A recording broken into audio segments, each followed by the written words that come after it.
Picture चालू करो बे।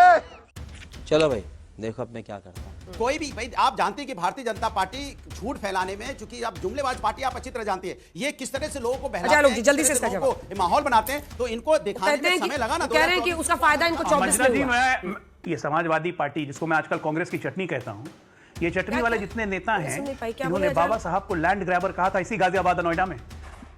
ये कांग्रेस की चटनी हो गए, ये लोग कांग्रेस खिचड़ी है, ये लोग चटनी है, कांग्रेस की चटनी।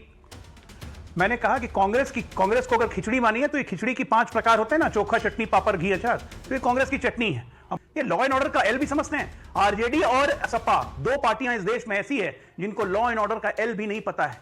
For them disorder is law and order. बस इनको यही मैं तो इनको बस यही कहूंगा कि ये गरम गरम कहीं आप गरम गरम चटनी मत खा जाना, लैंड ग्रैबर थे ना, याद रख। तो चलिए शुरू करते हैं। एक्शन।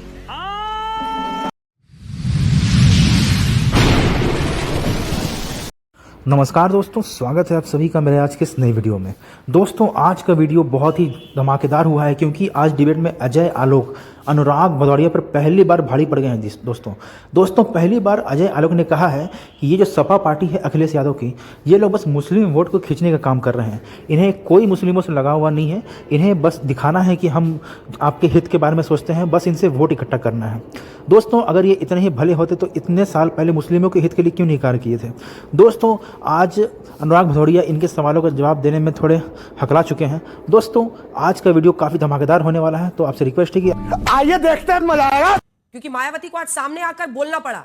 ये सच है कि अखिलेश यादव ने बहुजन समाज बोला था, लेकिन मायावती जी ने आकर कहा कि भाई देखो लोग फैला रहे हैं कि हम गठबंधन में लड़ने वाले हैं, हम गठबंधन में नहीं जाने वाले हैं, हाथी की मस्त चाल चलेगी बीएसपी।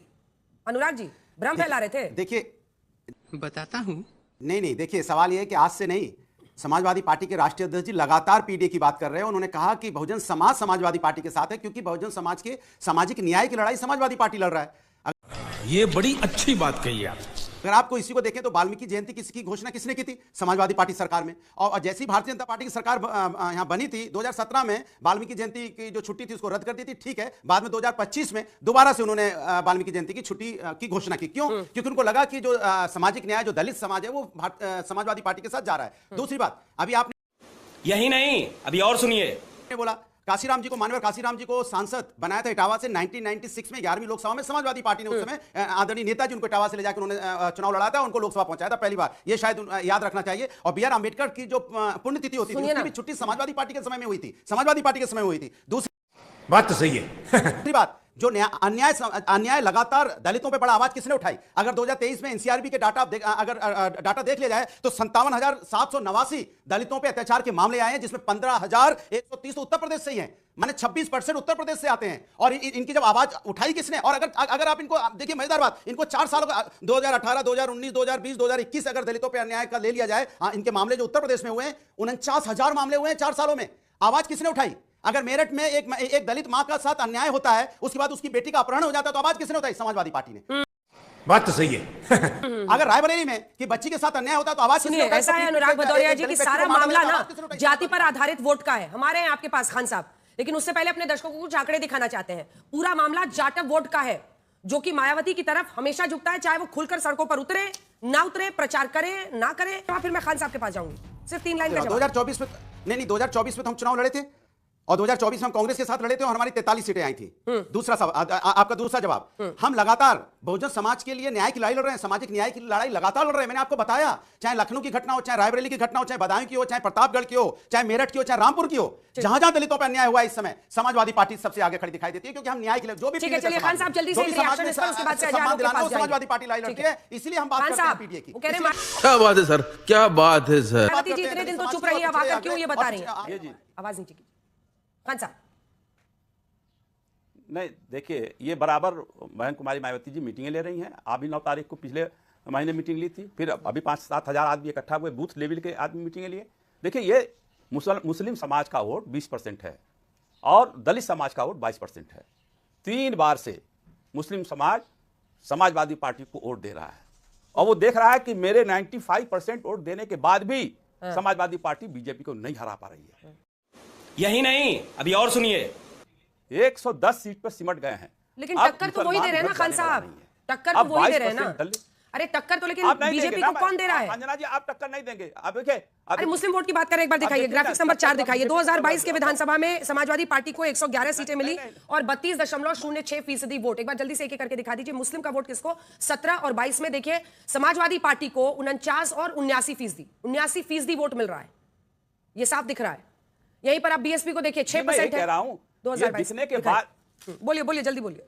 मैं यही कह रहा हूं कि ये दिखने के बाद मुसलमानों को लग रहा है कि बीजेपी को अखिलेश यादव नहीं हरा पाएंगे। अच्छा। जब हम 22% वोट वाले के साथ जाएंगे तो 42% वोट हो जाता है। तो अब इस बार जो है मुसलमान और दलित और अपर कास्ट बैकवर्ड ये सब थोड़े थोड़े हमारे साथ आएंगे तो हम 50-52% तक पहुंच जाएंगे। ये बड़ी अच्छी बात कही आप। ये तजुर्बा हो चुका है। देखिए अभी देखिए फूल बाबू के नाम आप ले रही थी। फूल बाबू ने क्या कहा कि बहुजन समाज पार्टी का जो फार्मूला है वही पीडीए है। अब ये 2 बार चुनाव हार चुके हैं भाई फूल बाबू, 2 बार चुनाव हार चुके हैं। नसीमुद्दीन सिद्दीकी एक बार एमएलए बने हैं, हमेशा एमएलसी बनकर रहे बहुजन समाज पार्टी में। ये जानाधार वाले नेता नहीं है। आप वही बल्ब फ्यूज लेकर के चले आ रहे हैं। जितने बल्ब अब देखिए ना, पूरा कुनबान का देख लीजिए। बहुजन समाज पार्टी के जिसने निकाला तर से टपक लिया इन्होंने। हमारे यहाँ ऐसा ही होता है। क्यों तुम्हारे पास आदमी नहीं भाई क्या? तुम ना आदमी नेता नहीं पता कर सकते हो क्या? जो लोग भी बहुजन समाज पार्टी से समाजवादी पार्टी में आए हैं, बहुजन समाज पार्टी में जब थे तो प्रधान भी नहीं थे। बहन कुमारी मायावती जी ने उनको एमएलसी एमएलए बनाया, मिनिस्टर बनाया। आज वो नेता बन रहे हैं। नेता नहीं, वो कमेटी को नहीं क्या मायावती जी ने समाजवादी पार्टी के नेताओं को नहीं लिया? काम करना अरे खान साहब कैसी बातें कर रहे हैं? मायावती जी ने नहीं लिया क्या समाजवादी पार्टी के नेता? आज की बात नहीं कर रहे हो मैं, अनेकों ऐसे नेता हैं वहां पर तो आधे नेताओं का यही काम है, इधर से टिकट नहीं मिलता है तो उधर चले जाते हैं, उधर से टिकट नहीं मिलता है तो इधर चले आते हैं। यही तो काम है उनका। अजय आलोक जी देखिए, अखिलेश यादव एक बड़ा दाव खेल रहे हैं। पीडीए, बहुजन समाज, आपको समझ में आ रहा है? अब वो कह रहे हैं एसआईआर के जरिए भी पीडीए और मुस्लिम, अगर वो कह रहे हैं कि पीडीए का वोट काटा जा रहा है तो आपको ये समझना चाहिए कि कहीं वही स्थिति ना हो जाए जो लोकसभा में हुआ था। उन्होंने जनता को कन्विंस कर दिया कि आप लोग सत्ता में आएंगे तो संविधान बदल देंगे। हाथ कंगन को आरसी क्या अंजना जी? बिहार के चुनाव आपने देखा ना, एसआईआर वोट चोरी कैंपेन पे घूम रहे थे तेजू बाबा राहुल गांधी जी के साथ। क्या नतीजा निकला? एक 6 पे रुक गए, दूसरे 25 का आंकड़ा नहीं पार कर सके जो हम बोलते थे। और उसके बाद दोनों एक दूसरे पे लठ बजाने लगे कि गलत मुद्दे को लेकर हम चुनाव में गए, इसका नुकसान हुआ। आरजेडी की राष्ट्रीय कमेटी में फैसला हुआ। तो ये आरजी इफेक्ट जिस पे भी होगा ना वो बर्बादी होगा।